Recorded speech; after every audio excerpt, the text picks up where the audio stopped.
Greetings, lovely people. I'm Rashi Gaur. I consult for Vastu, Feng Shui, Astrology and Numerology. मैंने सोचा lockdown period में आपके लिए कुछ इंटरेस्टिंग लाती हूँ, तो क्यों ना आपके साथ अपनी एक फेवरेट माइथोलॉजिकल टेल शेयर करूँ।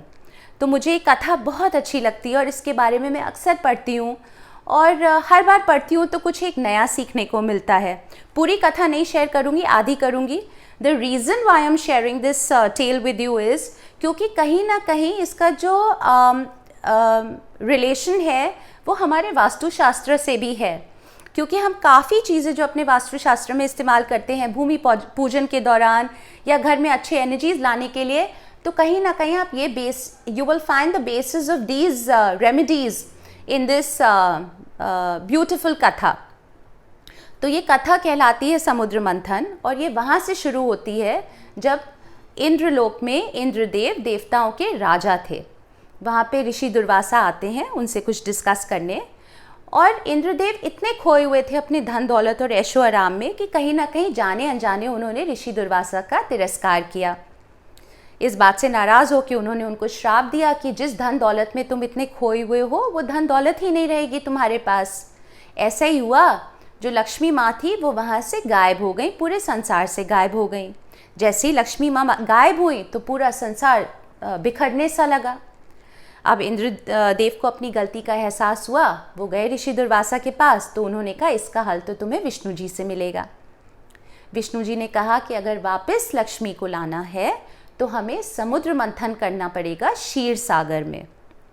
इतने बड़े सागर में अकेले समुद्र मंथन करना, समुद्र मंथन is the activity of churning, तो अकेले वो समुद्र मंथन करना देवताओं के बस में नहीं था, क्योंकि उनका बल कहीं ना कहीं ख़त्म हो गया था। उन्होंने मदद ली असुरों से। विष्णु जी के कहने पे असुर के जो राजा थे, राजा बलि, वो विष्णु जी के बहुत बड़े भक्त थे। तो डिसाइड ये हुआ कि समुद्र मंथन से जो भी चीज़ें निकलेंगी, वस्तुएं निकलेंगी, वो असुरों में और देवताओं में आधी आधी बढ़ जाएंगी।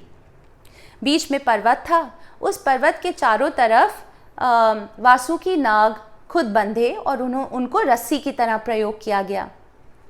वासुकी नाग के बारे में ये कहा जाता है कि उन्होंने अपने सर पे धरती को भी उठा के बचा के रखा हुआ है, वरना जो धरती है वो पानी में समा जाएगी।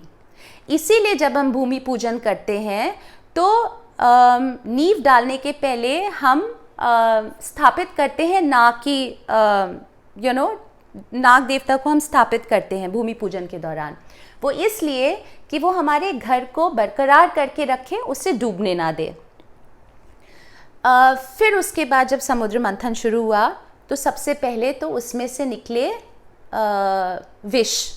अब जो विष था, जहर, पॉइजन, उसमें इतना तप और इतनी गर्मी थी कि आधा आधा बटना था देवताओं में और असुरों में, पर उनके बस की ही नहीं थी कि वो विष ग्रहण कर पाएँ।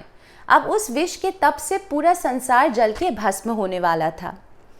उन्होंने भोले बाबा से प्रार्थना करी। भोले बाबा तो है ही भोले, संसार को बचाने के लिए उन्होंने वो विष खुद पी लिया और इसीलिए उनका जो कंठ है वो नीला हो गया और वो नीलकंठ कहलाने लगे।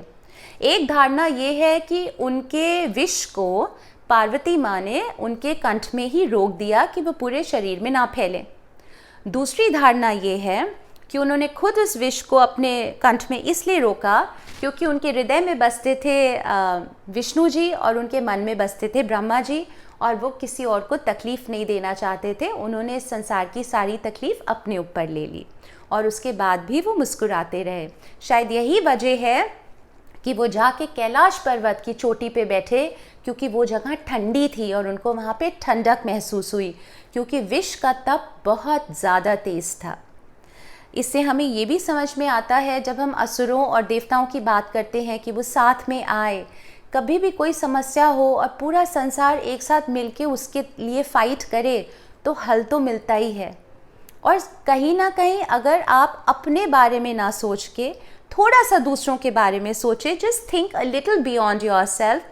हर इंसान अगर थोड़ा थोड़ा दूसरों के लिए सैक्रिफाइस करे, imagine how beautiful this world will be. But हम सब बहुत सेल्फिश हो गए हैं, अपने बारे में सोचते हैं।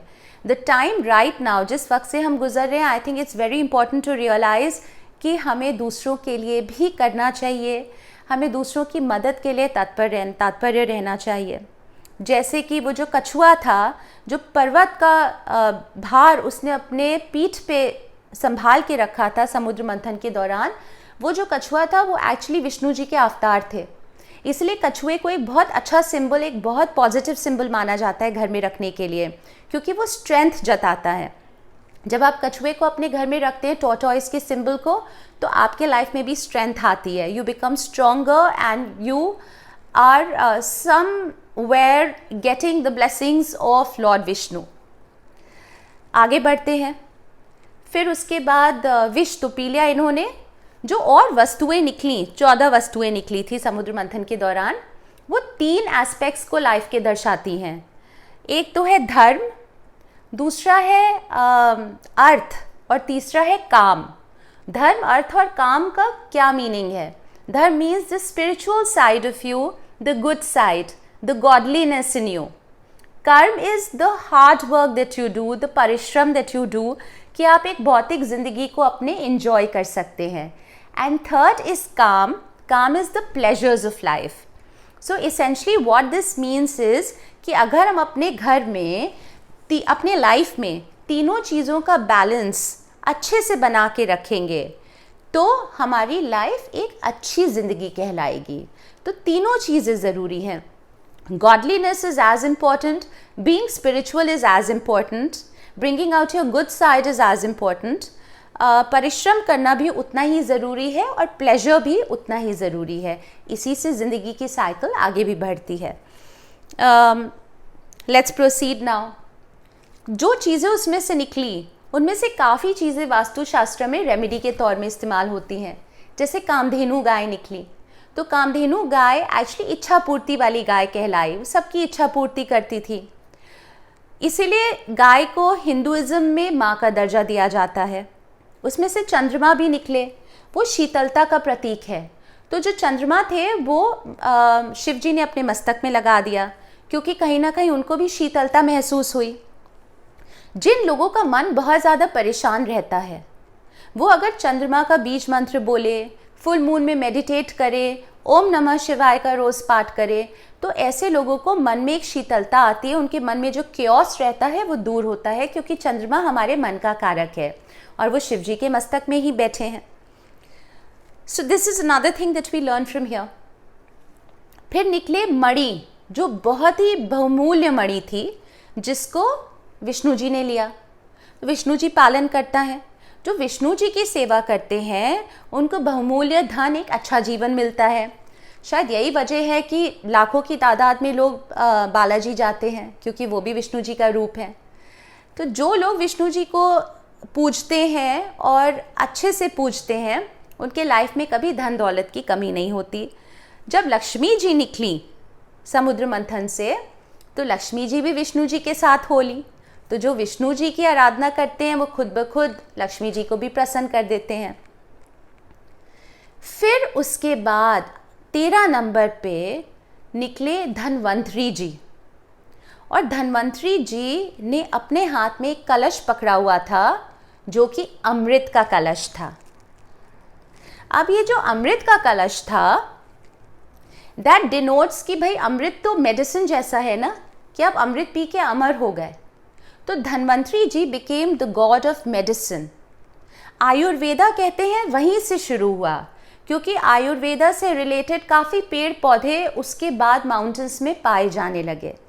इसीलिए धनवंतरी जी की तस्वीर जब हम घर के नॉर्थ ईस्ट में लगाते हैं तो हमें हेल्थ, गुड हेल्थ हम अपने घर में अट्रैक्ट करते हैं, हमारी इम्यूनिटी बढ़ती है। So this is the symbolism of Dhanvantari ji. मदिरा भी निकली। मदिरा जो निकली वो असुरों ने ली। इसलिए जब हम बहुत ज़्यादा अल्कोहल का कंजम्पशन करते हैं तो जो हमारी नकारात्मक ऊर्जा है वो बढ़ जाती है। The essential point is that balance is the key in your life. आपने कितना बैलेंस अपने लाइफ में क्रिएट किया है वो ज़रूरी है। खैर, जब अमृत निकला तो उस अमृत का क्या हुआ? क्या वो भगवान देवताओं में और असुरों में बराबर का बटा जैसा तय किया गया था, या इसमें कुछ छल कपट हुआ? आगे की स्टोरी मैं आपको अगली बार बताऊंगी, अगली श्रृंखला में। सुनते रहिएगा। उसमें राहु केतु भी आएंगे कि राहु केतु कैसे आए, वो हमारे एस्ट्रोलॉजिकल चार्ट्स में क्यों इतने इंपॉर्टेंट हो गए, ये सब मैं आपको बताऊंगी अगली बार. Until then, take care of yourself. Bye bye.